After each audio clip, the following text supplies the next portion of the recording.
gay kong nabasa nga mga comment basta akong gi-post before katong ang akong gi-invest ang akong sahod diri sa Facebook ug mga baktin.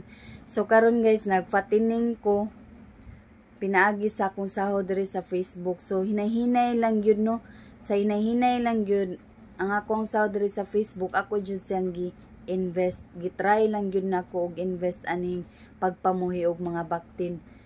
So dili jud sa tinuod lang gyud, dili man gyud lalim magbuhi og mga baktin kay labi na karon mahal kayo ang ihang lawg, pero ako adyon gitry guys ang ako ang kuan nga magbuhi jud ko og mga baktin kaysa akong kuan sa bangko, i-save sa bangko nga gamay ra kay sag interest.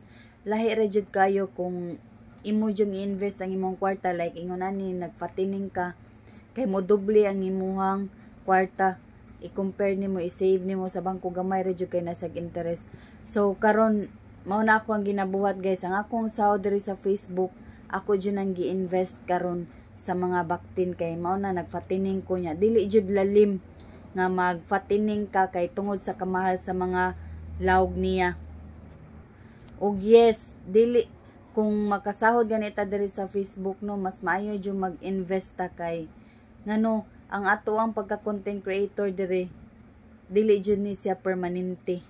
Mao jud na siya, dili jud sa permanente. Mao nang kung naamang gani tay sahod diri sa Facebook, ato jud nang kuanon nga naagyo tay ma-invest para naatay makita sa ato ang hinaguan diri sa Facebook.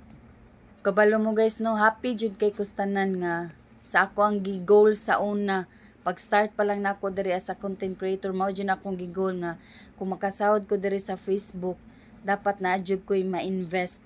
So kining pagpamuhi nako sa baktin, second investment na ni nako diri pinaagi sa sahod sa Facebook. Mao nang maka-proud sad gyud usahay ba nga sa akong kanang kahago pagbuhat og mga content, na jud ko'y nakita sa hinay-hinay nga pamaagi ba, labi na kining akong second investment ron pagpamuhi og mga baktin. Hopefully okay lang jud ang tubo nila.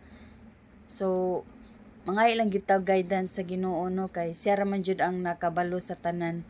So ang ako lang yung gipangayo nga maayo ang tubo para okay jud kay tanang ako ang gi-invest.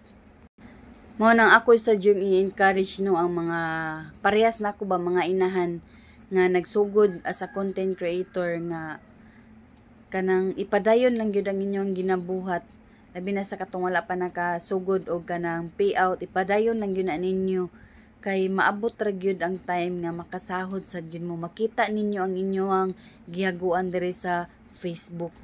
Kay parehas sa ako karon no, na-invest na ako, na-invest lipay jud kayo ta, lipay jud kay ko nga kana nakakita ko sa ako ang mga baktin nga tungod sa sahod diri sa Facebook na ako'y na-invest.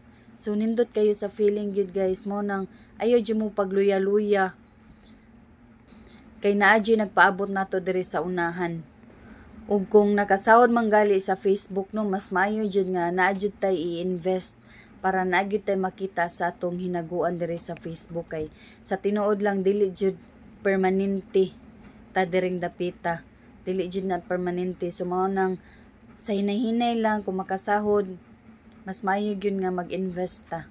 So ipadayon lang gyud na ninyo ang inyong nasugdan, ayaw gyud mo og luya-luya kay nindot kay sa pamati nga naa jud kay na-invest sa imuhang hinaguan diri sa Facebook.